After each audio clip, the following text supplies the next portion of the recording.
thanks again for coming on. My name is Marc, president of TorontoJobs.ca. I'll introduce the panel here with you.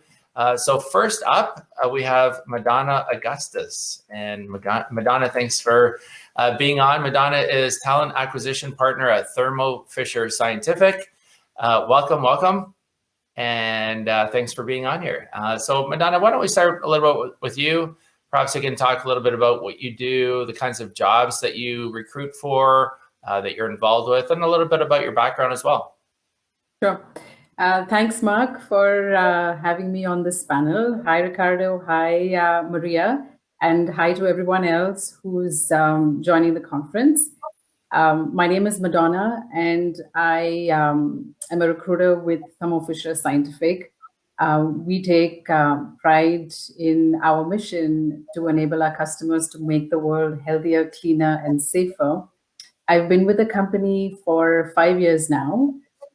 We have two pharmaceutical manufacturing facilities, one in Mississauga and one in Whitby. We also have sites in other parts of Canada, but these are our two primary pharmaceutical manufacturing sites. I primarily recruit for roles in Canada, some in the US, a lot of the roles in operations, so could be production, validation, supply chain, engineering, maintenance. The maintenance ones are the hardest. So take a look at our website and see if there are any opportunities out there that might be of interest to you. Excellent. Well, thanks, Madonna. And nice to see you again. It's been a little while. Ricardo Earl is research analyst, talent acquisition at Hudson's Bay. Thanks, Ricardo. Ricardo has been a guest for a few times with me and for our events. So thanks again for sharing your wisdom and your experience. And so how about yourself, Ricardo? A little bit about yourself, what you do, and your experience, and so on. Thanks again, Marc, for having me back on, and hello, everybody, and Madonna and Maria. And so pretty much as Marc was mentioning, I'm a research analyst for Hudson's Bay in talent acquisition department. I consider myself, like I say to every time I'm on here, a Swiss Army knife in regards to talent acquisition division. So I not only do recruitment, but I also do research in regards to ways to improve our recruiting sourcing aspects for anything from ATS systems, for new functionalities for diversity sourcing. I'm currently recruiting for all different roles for Hudson's Bay because we really are now growing in a sense, especially in our e-commerce side, for marketing, e-commerce, finance, real estate, legal. So we're pretty much all over the board right now. And as well as we look at the analytics I look at the analytics when it comes to our ratios in regards to how long it takes from a job that's posted to the interview stage to the offer until we close the actual role. So we always look at metrics in regards to that as well. And so I'm an brand ambassador for our company, since every employee that works for Hudson's Bay is a brand ambassador. So please go on our website, please shop, and as well as go on to our career sites in regards to opportunities. And if you see any, you can always get in contact with me and let me know what you have interest in. Excellent. Well, thanks for making yourself available, Ricardo, and always an opportunity to network as well, and so important when people are looking for a job as well, right? And Maria Fernandez, I'm hoping that you can hear me. Can everybody hear me? Yeah, I can hear you fine. Okay. Can't see you, but, I know. It seems to be some sort of video situation, but I'll figure it out. But I guess we have to just be adaptive and savvy here. So let me introduce myself. So my name is Maria Fernandez. I am the manager of people and culture at Architech. And Architech is essentially basically what we do is we use technology to solve complex problems, and we're cloud native specialists. And that's a fancy way of saying we help our clients modernize their technology solutions. So we are about 16 years old, just over 100 employees, based in Toronto, but we hire across Canada and with a team in Poland.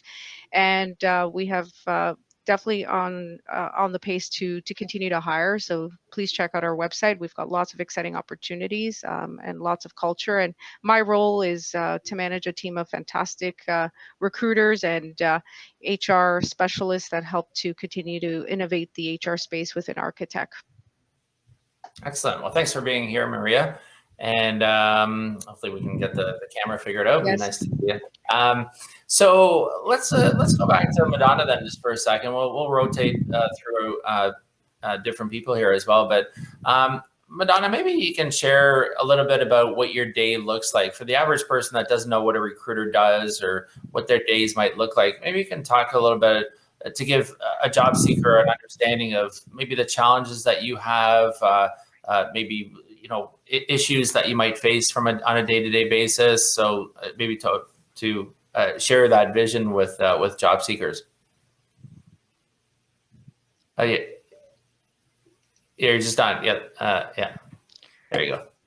Yeah, sure. So Thermo Fisher is a large company. I was listening to Maria. She said 100 employees. We are 80,000 globally. And in Canada, we're probably between maybe around 3,000 or just over. So as you can imagine, large company, lots of requisitions to fill, lots of open positions. We're also at the forefront of the global pandemic. So the company is really doing well and ramping up to fill up all those positions. So it is busy. We carry a rec load of 30 to 40 recs maybe at a given time, which is quite high right now for us. We do have the team structured. So we have pretty robust systems. We have an HRIS system. We also have an ATS. We use quite a few of the social media platforms to post our acquisitions. But it's end-to-end recruiting, starting from actually, doing the intake with the hiring manager, posting the job, sourcing, using different channels to source, networking, working closely, partnering with HR and the hiring manager, doing interviews. We have a separate team that does the scheduling, but going through that offer process, then with the candidate, navigating through the system, and then finally having the person come on board. But we strongly encourage referrals. We work with internal applicants.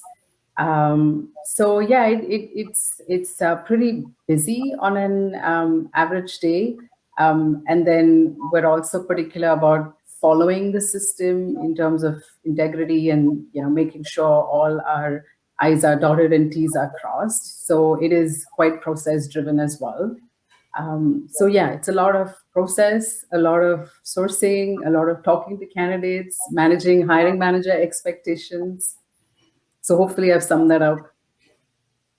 Yeah, it's good. I mean, most people think that, or a lot of job seekers think that, recruiters are just, they're just waiting for the job seeker to connect with and so on. Don't realize the volume of perhaps applications, candidates, jobs that they're searching for at any particular time. So you mentioned you have a lot of jobs, obviously. How many candidates would you speak with on a given day? How many candidates would you interview? Job seekers on a given week? Maybe you can share some of those metrics, perhaps, if you don't mind. Yeah, sure. It depends. So having spent quite a large part of my career in recruiting, I'm a bit selective now in terms of who I'm calling. So try to do the screening a bit more upfront. That's what I try to do. So then I'm being selective in who I actually call to engage with, because I'm also focusing more on the professional and kind of middle management roles, not so much on entry levels. So that's why the number of people that I talk to is not as high as probably someone that a role that you're working at the entry level. Maybe you're talking to a large number of candidates. So not so many. So on a given day, I try to restrict it to maybe 4 candidates at the most, because you'd be spending 30 minutes probably with the candidate to discuss the job. So not more than 3 or 4 on any given day. But then a lot of the other time goes in actually the screening and reviewing those resumes. Sometimes we receive a large number of resumes, or I could be doing quite a bit of sourcing as well. Right. Yeah. Terrific. And thanks very much for sharing that. And Ricardo, you're in the statistics, analytics, and so on. So kind of maybe if you're, whatever you're comfortable sharing in terms of number of candidates that might apply for a position on average, like, you know, the funnel, how long it takes for a position to get filled. Maybe you can share anything that you're comfortable sharing. Yeah, no problem. Yeah, so it really all depends in regards to, because there's certain general terms that you might hear, like, for example, a financial analyst, or a product manager, or a project manager, or a human resource coordinator. So when you get to those type of like general terms, you get a lot of people responding and want to apply. Like for example, I have looking for a senior graphic designer. I posted it on LinkedIn and I got 100 applicants within 5 hours. It's just when it comes to certain general type roles, I tend to get a lot of responses based on that. It's more when it comes to the niche type roles that, like, for example, I have a digital product onboarding position. A lot of people don't even know what that is. So it's until you start reading the description and you still don't get what it is. So it's just, it's just those things, you might not get that much attention based on the fact that it's just an actual niche to it, compared to ones that are more general, where, you get like an overwhelming amount, and then you just can't go through everything. So so I could say that it really depends on what the role I'm looking for. If it's really that specific towards an actual functionality, then it might be more trickier if it's not as common as others that because most people don't know, if when they shop for retail, where the products, when you're ordering online, those products need to be uploaded in terms of like descriptions, SKUs, everything. So there's a lot behind the scenes that people don't understand behind, but who are the people behind it, so, when you're more into a buying kind of industry or merchandising industry, you would understand what those are compared to somebody that's working in in law or in legal. So, it really depends on what your background is and what your experience is, to know what roles you see that you can identify to. And you'll look it over, and then you'll apply for it. So yeah, it could, like I said, it could be I can get 100 within 500 within 3 days, to only getting 3 within 2 weeks. It's just it really all depends on what they're looking for and the specifics they're looking for, and the job descriptions. Because job descriptions, we do our best to try to make them as I guess you could say as communicative as possible for everybody to understand. But there's times that you need to get that right type of candidate, that you have to make it really specific, that you'll only get that type of candidate to apply for those roles. But at the same time, you're hurting yourself, people that might have that experience or might be there, but it might be worded or might be looked at in a different perspective. So we always look as well in terms of modifying job ads, things like that, if we know that we're not getting that much turnout, or we might have to go over our way to do our own sourcing, which we tend to do a lot of. We tend to do a lot of sourcing and reaching out to candidates that are specialized in those type of fields. So when it comes to that, then you can deal with 15, 20 emails a day to candidates, depending on what area that you're in. So yeah, it's just every job, every title, it really varies depending on what we're looking for and then what we're in need of. Excellent. Great summary. That's good to know. Again, if you have any questions for anybody on the panel, make sure to put them in the event or in the stage area, and I will be happy to ask the panelists the questions. So, Maria, nice to see you. Thanks for being on as well. So, Maria, maybe you can talk a little bit about what you look for in a resume. Like, what can a candidate job seeker make themselves do to look better? Yeah, that's a great question. I really like to see, and I think the team really looks for detail. So what is it that you've done in each of the positions? Because a lot of our roles, a majority of the business, we're hiring senior software developers, we're hiring cloud architects, we're hiring lead developers, lead DevOps. So we really want to see the technology. So what stack have you, the tech stack that you've worked on? So really give us the detail around that. But aside from that, we want to see, the kind of, it's always nice to cultivate a story in terms of what did you do in each of these roles? What impact did you have? What did you learn? So we really like to understand a bit more just outside of the technical, right? Because technical is definitely one component of the role, but what exactly is it that, you're passionate about, and what did you do in each of those opportunities? So we really want to see a bit more of a story when it comes to the resumes. And that's, I think, where we get really excited to be able to learn a bit more about, the overall person and what they bring to the table. Great. Thanks for sharing. Yeah. If you're just joining, my name is Marc Belaiche. I'm president of TorontoJobs.ca. Our panelist, Madonna Augustus, is talent acquisition partner at Patheon, which is part of Thermo Fisher Scientific. Ricardo Earle, research analyst, talent acquisition, Hudson's Bay, and Maria Fernandez, manager of people and culture at Architech. So thanks again to the panelists. Make sure to ask your questions in the chat areas, and I'm happy to moderate, get them in early, because at the end we will run out of time. I know that. So Madonna, cover letters, always a big issue, a big question that comes up. Do recruiters read them, not read them? Should they be included, not included? What's your take on cover letters? Do you read them, and for job seekers? Oh, you're on mute again, Madonna. Yeah. So I don't read cover letters. It depends on the position. So for quite a few of the positions where you get a number of candidates, I'm not reading them. But let's say I have a role where we've probably shortlisted and the person's attached a cover letter. I think that's great, because then the hiring manager likes reading the cover letter and they want to see why this person's interested in the role or what they've written in their cover letter. Some of the roles require writing skills, even if it's technical writing for us, because we're in science. It's important because then they see how you're writing. So that's important. If it's a role where you are leading a team or you're going to be heading a department, then it's important for the cover letter, because yes, then we're definitely reading the letter to understand how you're summarizing the skills that you bring, your strengths, and how you could contribute, why you're the ideal candidate. So to the candidates, I would always recommend take the time to attach a cover letter, because you never know who's going to read it. And yes, it might set you apart from other candidates once it goes through to the hiring manager. So it's a great way to highlight your skills and also highlight your transferable skills if you don't have the exact skills that we're looking for. Okay, terrific.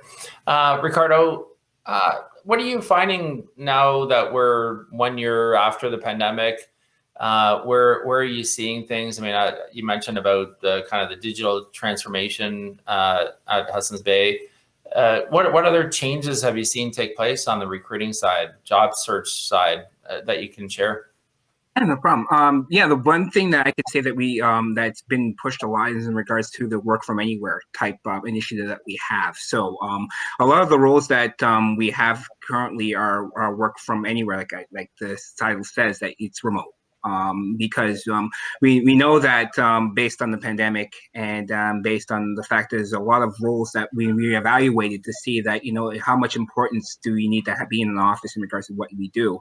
Like, for example, the talent acquisition where I'm in, you don't need to be in an office in regards to contacting candidates and calling them and sourcing, things like that. So, by us, they gave us that. And we actually had that type of platform already available to us before the pandemic actually happened. So we actually had days that you can actually work from home. So, we already kind of had the bones and the foundations already in our programs that, when it came to the transition of switching to working remotely, it was very easy for all of us to do. But it, like you mentioned, that it expanded ourselves in terms of looking at candidates that we probably wouldn't have had before. So if I had a role that, it needed to be in a head office in Toronto, I don't have to worry about that because I can contact somebody from Vancouver or from the Yukon or from the States, which I have. And, it's just really now more about getting the best talent available compared to logistically using those as factors of like dismissing people that probably wouldn't have had a chance with us before. It's helped in that sense that we provide that option now, and that we can now stretch a lot further in regards to that. My director, for example, she's going to be working 6 months in Poland. And she's leaving and she's gonna be working. There's a time zone difference, but it works in the sense that in terms of the afternoon, it's morning there, so she still will be on top of in terms of duties and handling responsibilities. So it's really opened up a lot for us in regards to the fact that you have more flexibility in regards to where you want to be, and it provides you with, as well as opening up the talent board in regards to opportunities that people in remote small cities probably would have had a chance to, because there's bays in every part of Canada, and they're in smaller towns. People want to shop there and I would like to work for the head office, but I can't because it's in the big city. So they don't have to anymore. Then we place remote on our roles now, and people are aware about what what we have to offer. And we do provide all the means that they need in regards to starting up with us. So they don't have to even use their own equipment. We provide it for them. That helps. And I believe as well, it also helps in regards to the relationship aspect of how things are compared to when they used to be, I guess you could say the old times a year ago, that, you're all interacting in an office and you get the energy and build the energy off each other. But now we're doing it through Google Hangouts. We're doing it through Zoom conversations. So by that, there's more of a reflection of watching each other in regards to our teams to make sure that we're all doing okay. So there's more of a mental health initiative that, is more put into place because of what we're going through and the fact of how far we are when we were so close together at one point. So, it's just that also is something that, it helps. And our company is definitely providing a lot of programs and initiatives in regards to helping us go through this pandemic and the mental health aspect of how things are.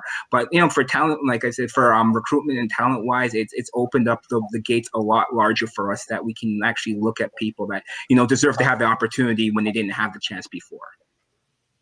Yeah, for sure. Maria, thanks for sharing that. That's great. Maria, work from home or WFH, or work from anywhere, WFA, your policies, like what's going on in your company that you're comfortable sharing, of course, but is there is it kind of wide open? Have you guys consciously made a decision, this is where we're going with, or where are you guys at right now? Yeah, so definitely work from home right now. And we're really sort of looking at what we did is sort of same concept. We opened up recruiting across Canada. So that sort of propelled us now to have employees that, will be far away from where the office is located in downtown Toronto. So completely changed, the landscape of where employees are and where they can work. So definitely across Canada, and definitely exploring the concept of work from anywhere and what that means. And we're in an interesting part of the organization, the timeline of it, because we are very growth oriented. So we have right now over 30 requisitions, and they keep growing every week. And so we think about, the other component that comes into play is culture, right? And culture is so important for the organization. And so how do we maintain that? And we're in this sort of virtual world that will be existing, and not necessarily going back into an office, especially employees that are now located across Canada. So definitely two concepts there that we're working with. Terrific. Thanks for sharing. So yeah. I wanted to share some statistics that Statistics Canada puts out, labor force survey, and get your feedback, and I'll open it up to anybody here who wants to answer. But just to see or hear what you're feeling in your organizations versus what Statistics Canada is reporting on. I know it's a small sample and Statistics Canada is broad, but just what you're feeling. So first off, the job numbers overall. April job numbers dropped by 200,000 across Canada. The unemployment rate rose by 0.6% to 8.1% across Canada. There were losses of full-time jobs, part-time jobs, and the number of Canadians working from home grew from 100,000 to 5.1 million across Canada. So right now the unemployment rate is is 8.1% across Canada. We'll drill down into provinces and cities shortly. But what are you seeing? I mean, part of the unemployment rate, the losses, the job losses that came in April were as a result of the stay-at-home orders, and especially in Ontario, big job center. And that happened again in January of 2021 as well. After Boxing Day, there was a stay-at-home order as well. So the January job numbers were bad too. But what are you feeling? What are you sensing? What are you seeing? Like, are you enthusiastic about the future? Are you kind of worried about the future? Like, do you see jobs growing, coming back? What's your take on it? And it's open to anybody who wants to take that one on. Oh, sorry. Yeah, sure. Okay. All right. Well, pretty much like what I look at, because it's easy just to, like, for example, going down to Toronto, downtown Toronto, and you just take a walk along the streets and you see a lot of like stores that are closed, done, because this pandemic has really affected just really certain sectors of our life, like hospitality, restaurant industry, event planning, music. These are all like social, public type roles. And based on how things are going, clearly that we're not really going back to that, or maybe not at this time. And a lot of companies, especially, for the restaurant industry, you can do takeout so long, but you're going to keep on bleeding to the point where it's just, you can't, do it anymore. So, really, I'm not surprised in regards to those numbers, because those numbers don't really apply to the corporate and office type roles, because office type roles, depending on what the industry you're in, if you're in an industry that provides restaurant supplies, things like that, yeah, you're probably going to get affected. But, if you, like retail, for example, is an area that definitely got affected by this. And, it's just certain preparations that luckily that Hudson Bay had already in terms of an e-commerce platform, and they had the bones that they could strive forward compared to, like, other retailers that bellied up a month after the first lockdowns happened in April. But, restaurants, and like I say, restaurants, like movie theaters, like all these industries are areas that, can't and haven't at all seen any light because of what's been happening. And so based on that, to me, about worried, like I'm concerned for these people that have been in these industries for so long, that they have to look at transferring their skills now to another area. Question is, where are you going to go? And those are questions that are tough for a large amount of people out there. And, it's a concern. So that's why I'm not going to ignore the fact that, yeah, I'm doing good. Our business is doing good. But I know our business is doing good because we have an e-com platform. And, because of that approach, we know that we have to look digital, because like that's where the future is. Brick and mortar is, really not as much as, or it's going to be a future anymore. So it really is a concern. I just hope that there is a way that we can transfer skills that are from, from people and from those businesses into industries that are going to thrive through this new normal. Yeah. Well, to your point there, just under 500,000 Canadians across Canada have been unemployed for 27 weeks or more right now. And a lot of them probably are, like you said, travel, tourism, hospitality, retail, music industry, of course, as well. Really industries that have been hard hit. So maybe, Maria, like what would you say to somebody who's in that, watching, who's in the, just under 500,000 people across Canada who has been unemployed for 27 weeks? What would you suggest? What would you do if you were in their shoes to try to get that job? Yeah, I mean, I can say that being in the tech industry, we just don't have enough people in tech. So the demand, given what's happened, the demand has been, I think, what we've seen in this industry and with our customers and clients is moving to the cloud, the digital push. And so as a result, I mean, I think for those people, there's lots of opportunities in tech. There's not enough people. I think it'll continue this way for a long time.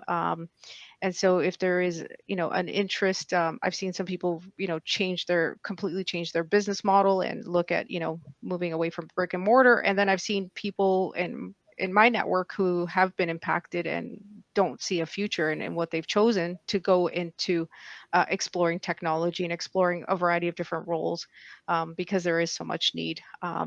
So in tech, we are on the opposite spectrum where we don't have enough people, and it's all over Canada. And I think it'll continue to push like this for a while.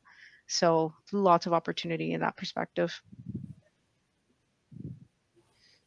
Cool, great insight, great perspective, Madonna. So, say you're a job seeker and you want to get into tech, but you don't have the skills, you don't have the experience, the expertise. How would you suggest somebody goes into that? It sounds like there's jobs. Maria's saying it. Ricardo. How do you make that transition from whatever area they are? Say they're hospitality, travel, tourism. That's been hard hit, and they want to get into tech. Like, what are 2 or 3 things that they should do? Yeah, I guess I won't speak so much for tech, but just to give you an example, we sometimes have roles that are inside sales, and quite often they're looking for sales experience for those roles. So maybe if you've been in retail sales or any other kind of sales and you're looking for work now, that might be one way to go. You can transfer your selling skills to an inside sales role. So I think one is being more open in terms of the opportunities that are out there, and see what else you could do with the skills that you have and that are easily transferable. Like I said, sales to inside sales, maybe. Another one is just being more open. So, for example, if you were in HR, like myself, but there aren't maybe those HR generalist type of roles, maybe there are recruiter roles. And so you might want to explore that opportunity because it at least helps you get in the door and have that job, maybe build your experience. There might be generalist roles in the future. So just being a bit more open and creative. And then, of course, if you can, taking extra courses to improve your skills. There are quite a few online courses that are maybe free. So those you could try, as well as networking with other individuals to see what they've done. Because sometimes when you look at people's careers, you will see some of them have taken a very non-traditional route. They started somewhere, but they ended up somewhere else altogether. So just being a bit more open and creative, I would say that. Great. So a couple other statistics here. Employment in Ontario fell 150,000 in April. That accounts for about 3/4 of all the job losses that we had in Ontario or in Canada. We also had youth unemployment rate. The youth unemployment rate is very, very high, 16.1%. These are youths 15 to 24 years old. The unemployment rate for men 25 years and over, 6.6%, and the unemployment rate for women 25 years and over, 7%. So the unemployment rate for men and women over 25 is actually not that high in the whole scheme of things. Like historically, it's actually not been too bad. But the unemployment rate for youth is really high, 16%. It's double the national average. So if somebody who's watching, they're a youth 15 to 24, what suggestions would you have for them? A lot of the industries that we talked about have been hard hit. A lot of part-time workers, a lot of students, a lot of youth are employed by those industries. So what other suggestions would you have for somebody who's watching who's in the 15 to 24, 16.1% unemployment rate? Any suggestions from anyone? Overall, I would suggest e-commerce. E-commerce is really if I know that when you're young, you always come up with different concepts and ideas that you want to become, but unfortunately there's certain events that happen that it takes that away, that you unfortunately can't do it anymore. Interaction, social interaction in regards to certain careers that you might wanted to get into and not anymore. But you just look at your everyday life, I would say, as a teenager or young person, and what do you do the most? Usually on your phone, or you're usually on a social network, or you're usually, so it's just something that that if you take appreciation to for your pleasure, look at that for your career. Because that's something that if you find that hey, I'm waiting for the newest tech talk, well, why don't you figure out how to get yourself into a stage that you can get to a company like TikTok or a startup company, or because there's many young entrepreneurs out there that are building up startups now for themselves, because those startups could lead to a TikTok, could lead to a Twitter, could lead to those type of things. So I would really look upon myself and reflect on myself to know that, okay, if I have interest in this, there's a reason why there's an interest, because it's popular, and based on being popular, and especially in digital wise, it's not going to change. That's just the future, the way it is. So just look at your mindset of digital first. Look at e-commerce. You order stuff off of Amazon. Well, then, okay, well, look at Amazon. It's just those are the type of things I would say that you got to reflect more about your life to reflect out in terms of like where you should need to go for your career. Fair enough. Yeah, that's a good point. And I can add to that, Marc. Yeah, Madonna. Yeah, the other thing is also, I think for the students who are just coming out of school, it's a bit challenging as well, not being able to find work. One of the suggestions I would have is look at some of those companies that do have like an early talent or new grad program. Some of the larger banks have that, or some of the larger tech companies also have that. So try looking at those types of companies that have a specific program that's dedicated to new graduates or early talent. So scope that out. That's good advice. So let's talk provinces real quick. Ontario's unemployment rate 9%.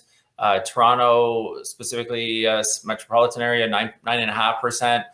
Vancouver 7.4%. The cities, areas that have the lowest unemployment rate: Lethbridge, Alberta, and Sherbrooke, Quebec, at 4.9%. Belleville, Ontario, is the highest at 12%.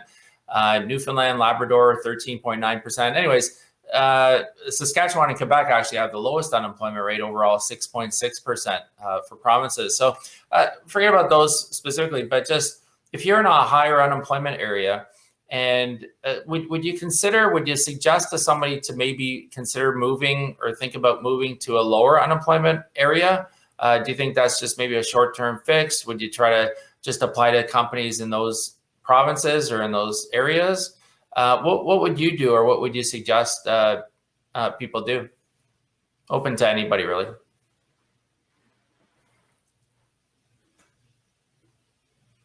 Yeah, go ahead, Ricardo. Madonna. Yeah, I guess if you're open to moving, because moving is a big decision, right? And if you have a family, a lot of things come into play: school, spouse's job, stuff like that. But probably more look at companies that are offering work from those remote positions. So a lot of the tech companies are offering that. A lot of the office positions maybe are offering that. So you can still be where you are, but work for that company in Toronto, even if you're in Alberta, maybe. So look at those. There could be positions also in the US. So open it up a bit in terms of your search. At least I know my company, there are roles in the US where there are folks in Canada that are in those positions, but their managers are in the US. So maybe look at some of those roles. Don't restrict your search to just Canada.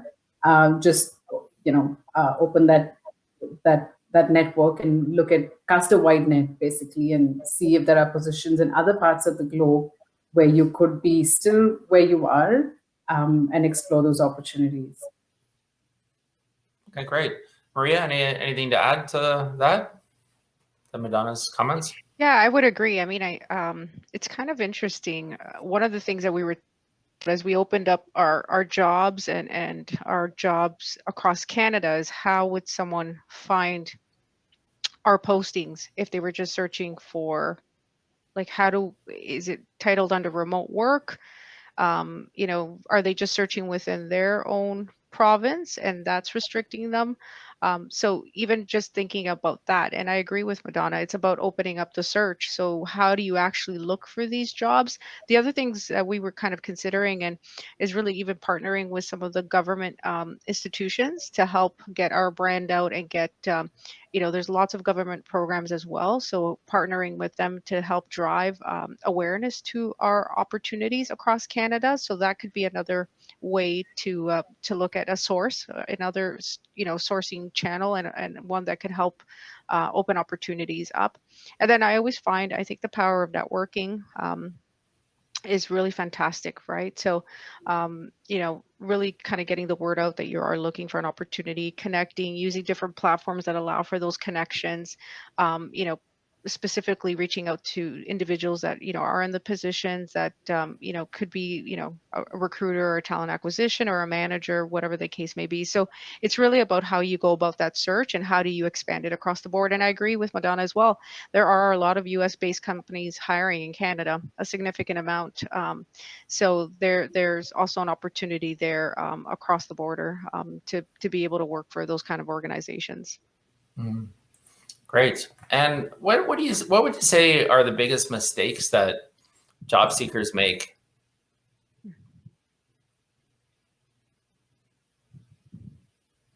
I would say I'm definitely not specializing their resumes for what they're applying for. That's, just sending out the same resume for anything and everything. As like Madonna was saying in regards to cover letters, I don't read them. I can understand why, because there's cover letters I receive that are not even part of the job title that they are applying for. There's a point where now it's like, I don't want to be frank, you can't be lazy in regards to applying for a role anymore. This is not the type of time, and you mentioned statistics of unemployment rates right now. There's a lot of competition out there. And like, if you're not putting your full foot forward, because you got to look at looking for a job just like a full-time job, that you really have to make things put more effort into it. Even if I understand that you apply for 20 jobs, you might have to, change your resume 20 times to specialize, because as recruiters, I look for keywords. I look for things that will match what my job descriptions are compared to what I have in a resume. Like, I'll literally go in here, and I know certain recruiters say takes 30 seconds to look over a resume. I'll literally, and this is a tip that I do, and I'm sure other recruiters do, I'll take a PDF or a Word document, and I'll just go through the search, the keyword search, and I'll enter in the keywords and look to see if it's there. If I don't have one keyword found, which will only take a few seconds to do, I'm not looking at it. Because the fact is that, you're not matching what I'm needing of, which is why you have to look at job ads and see the keywords that are being used and place them on your resumes. And I'm not saying a lot, but there are people that just don't bother doing that because it's work. It's extra work. They're frustrated. They want to find something right away. They have, bills to pay and all that. And I understand that. But guess what? There's a lot of people out there in the same position as yourself, and they're all putting themselves ahead. And like, you don't know about it, but you got to understand the consciousness that they are around and like they are competing against you. When you're having an interview with a recruiter, don't think you're the only one that they're interviewing. You could have been number 15 in terms of the listing. It's just, you just don't know. So you got to put your best foot forward in every step you take. So resumes, specializing them is very important in my opinion. Great. So there's a question that came in from Roshanak, just about how we can be a recruiter. So maybe you can just briefly talk about your career, how you ended up being a recruiter. Did you, kind of grow up thinking, wow, I always wanted to be a recruiter? How did you get into it? What are the things you like, maybe things you don't like? How would you get into it if you wanted to suggest something to somebody else who wanted to get into it? What would you suggest? Madonna, maybe you want to start? I think one thing about being a recruiter is to keep in mind, especially if you're corporate, so you're representing the company that you work for. So you are the brand ambassador. So you have to really believe in the company yourself, to be able to have, and to some extent, it's a bit of a sales job. And you are the first point of contact most of the time for the candidate, right? So you have to be able to create that impression or ensure that you are also the best point of contact for the candidate. So there's something about being really passionate about recruiting that they say.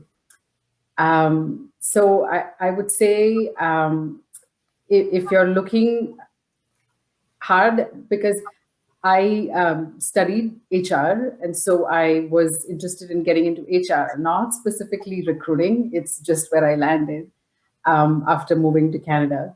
So it was the easiest way to get in as a new immigrant. So if there are any new immigrants on the call, I found it was easy to get into HR via recruitment, and those skills were more transferable with that international experience. And also it looked like, at least when I came in, there were more recruiter type positions that were out there as opposed to HR type of positions. It's also easier to sometimes network with recruiters. They you tend to speak the same language, or you understand each other better. Yeah, if anyone else wants to add. Yeah. Maria, how about you? Like, how did you get into recruiting? How did that come to be? Yeah, that's a great question. Well, 20 plus years ago, there wasn't really an HR stream within post-secondary.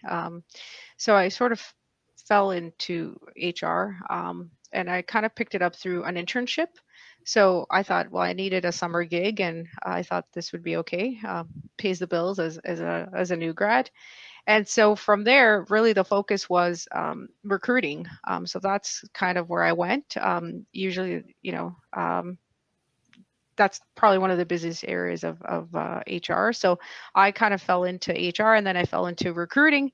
And I had an opportunity through that internship to learn about talent acquisition end to end, and definitely high volume. And from there, that internship turned into a contract opportunity, which turned into a full-time opportunity. And then I thought, I really do enjoy recruiting, and I enjoy aspects of HR.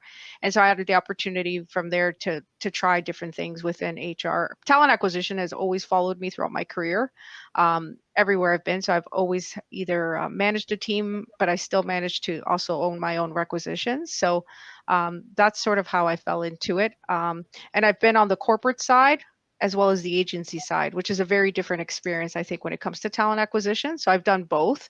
I started on the corporate side. So that's how I kind of fell into it. But definitely, I for someone who's interested, I think it is one of the most challenging careers, but definitely very rewarding. And so I think that's why I've always continued to hold some aspects of it, even though I've evolved in my HR career, if that makes sense. Yeah, for sure. Indira, thanks very much for sharing that, Maria. Indira asks, maybe Ricardo, you can take this one. What are your recommendations for transitioning into HR? I'm working towards CHRP and ready to kickstart a career in HR. Well, like was mentioned by Maria and Donna, it's just getting your foot wet in regards to an internship or a contract role in regards to recruitment is really the really good first step in regards to getting yourself a nuance of understanding what is involved in regards to the whole HR process. It's just I've seen a lot of recruiters. I used to work in the agency world that came in as recruiters, and then they were studying their CHRPs, and they ended up getting them, and then they moved on to be HR business partners or generalists throughout their career. It's like recruitment is a first step in regards to understanding, especially if you look at, I would suggest looking at in the agency world, entry level roles, because they don't ask for much. They really ask for like customer service experience, things like, because it's all about communication that you need to have. And it's once you have that communication skills behind it in regards to that, then everything else is easier in terms of questions you ask and the dynamics that you have between the two, because it's people want to work and then you want to help them get these jobs. So you're always going to have that friendly approach with each other in regards to that, and that's what's built your confidence and as well as give you the exposure that you need.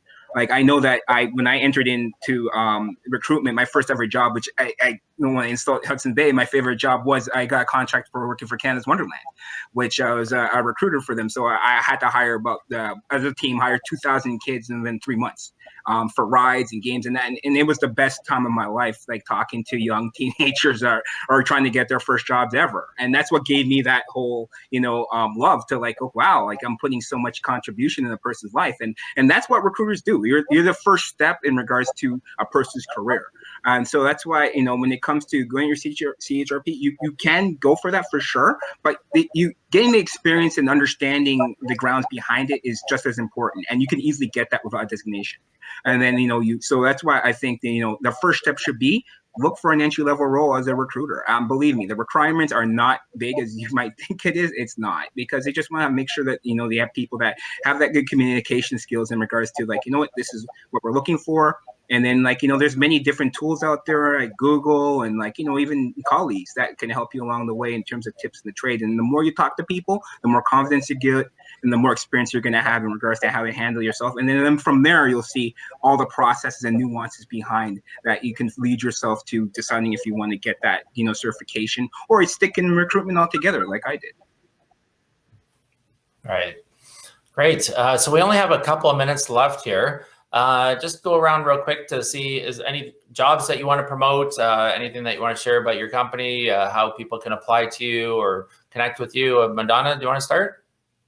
Yeah, sure. So I'm on LinkedIn if wants to connect, and we're also on Twitter and Facebook.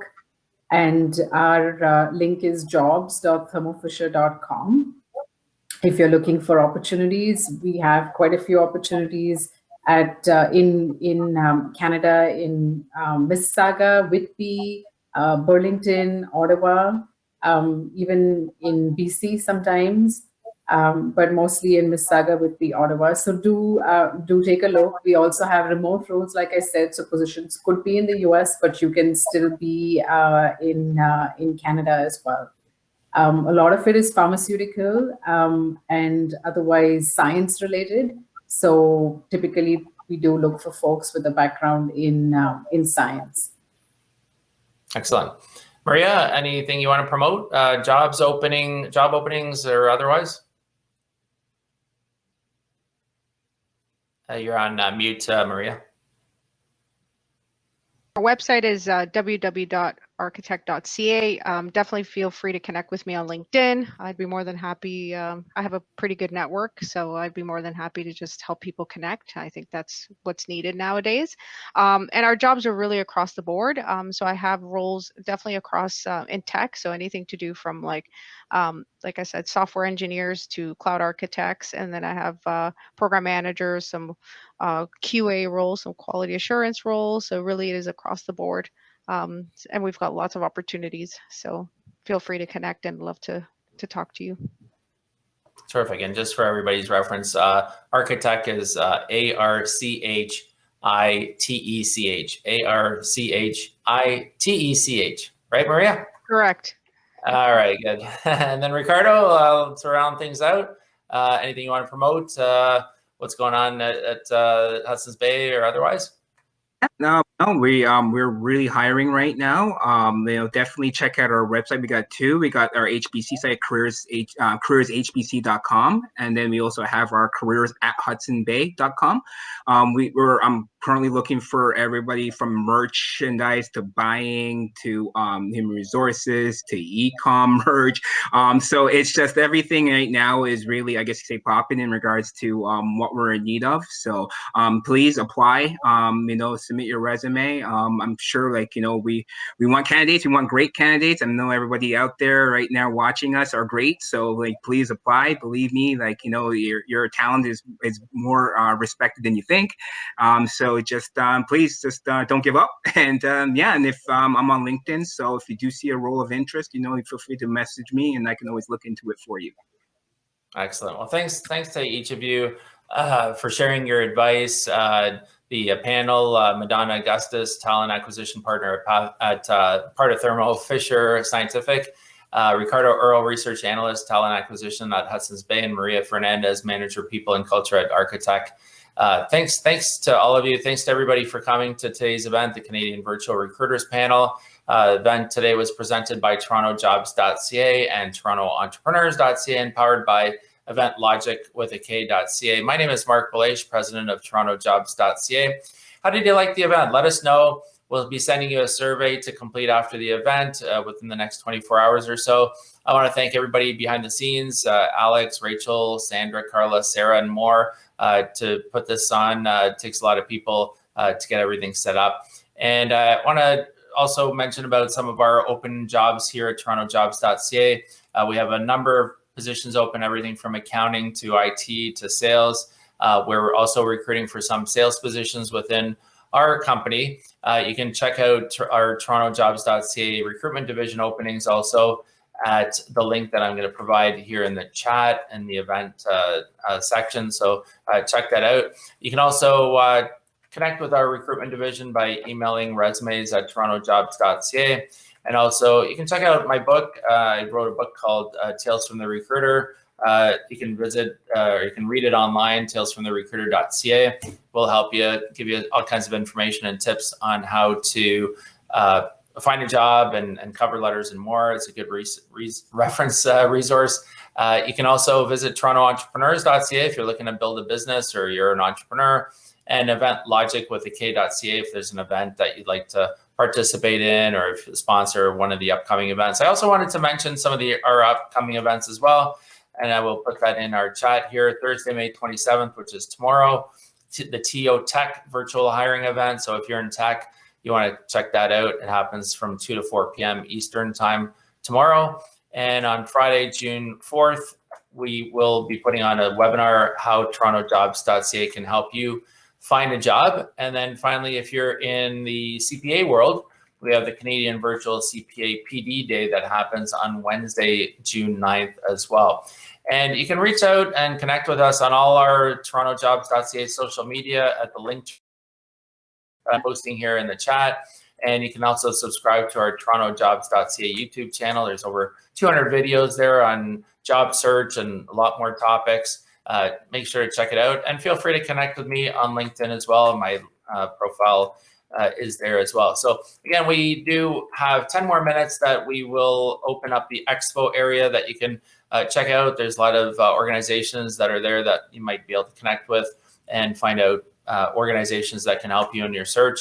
And so there's 10 more minutes, and that's really it. That's a wrap. Hopefully see you at the next event. Thank you again to the panelists, and wish you luck and stay safe. And hopefully we'll be through this very soon, is my hope. So thumbs up, and thank you again to everybody for coming on. Thanks. Bye. Thanks, everybody.